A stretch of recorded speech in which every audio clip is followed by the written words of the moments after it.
إن الله اصطفى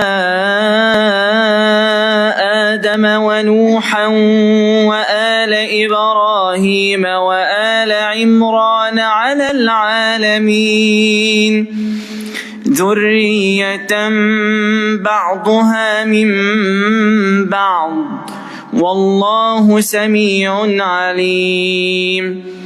إذ قالت امرأة عمران رب إني نذرت لك ما في بطني محررا فتقبل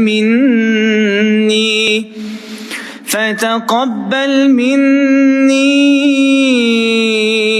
إنك أنت السميع العليم. فلما وضعتها قالت رب